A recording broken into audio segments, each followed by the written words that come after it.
Sweden is one step closer to joining NATO. Turkish President Erdogan has agreed to forward Sweden's application to his parliament for approval. That's clearing a key roadblock.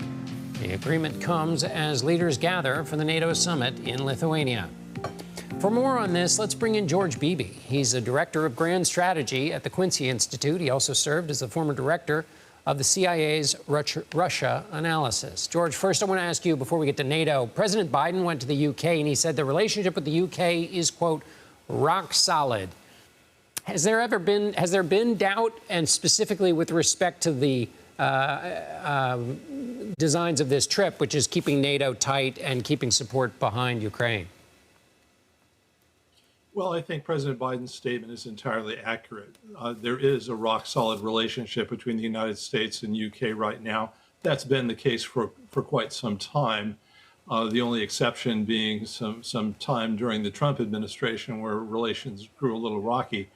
But by and large, the UK has been very supportive of the United States, our role in the world, and of the NATO alliance. So that's one NATO ally that I think the United States can count on very solid support from. How should we think about the fact that Turkey has agreed to support Sweden's NATO membership?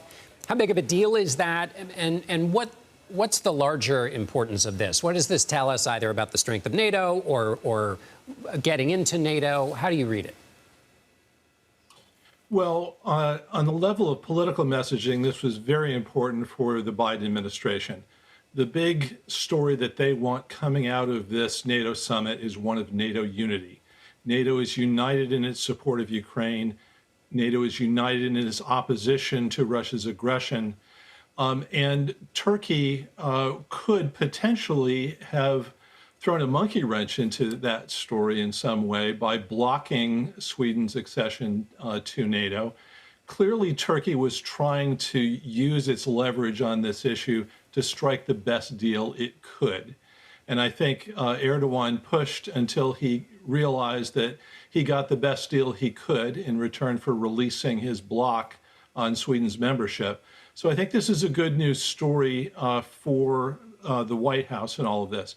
The bigger picture is, I think, a little murkier, because although NATO is enlarging, the very thing that Putin was opposed to, he is in fact precipitated in NATO. That's not a good thing from Russia's point of view.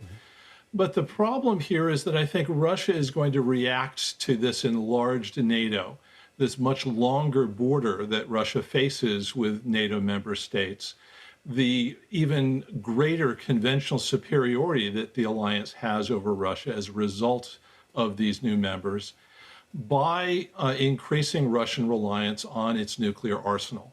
We are probably headed toward a situation where European security is re-nuclearized, really for the first time since the mid-1980s, when we signed the Intermediate Nuclear Forces Treaty that banned intermediate-range missiles. And now I think we're headed toward a situation where we're going to be, once again, facing real nuclear threat in Europe, and we're not going to have, at least for the time being, an arms control regime with Russia that can manage that problem.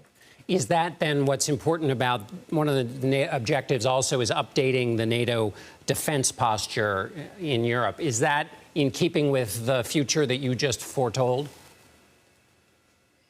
Well, this is an issue where I think there are some differences between the United States and some NATO member states. The United States wants its European allies to bear a much greater share of the defense burden.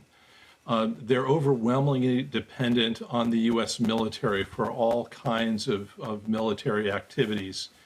And the United States looks at Europe and says, this is, a wealthy group of countries. They can afford to pay a lot more to help in their own defense. They shouldn't be as reliant on the United States as they are. The problem with this, of course, is that the United States also expects these allies to do what Washington wants them to do in foreign policy. And the trade-off there is a real one. To the degree to which we urge the allies to spend more on their own defense, we're also going to have to recognize that they will demand in turn a louder voice in the directions that the alliance takes. And before I let you go, George, I want to ask you about the decision to send cluster munitions to Ukraine. How do you read that, and how do you think the Russians will read that? Well, I think the Russians are going to look at this as a sign that Ukraine and its Western allies are running short of artillery shells and other ammunition with which to supply this war effort. So it sounds a little bit ironic, but I think the Russians will look at this as something of a good news story. Their efforts to exhaust Ukraine's supplies seem to be working.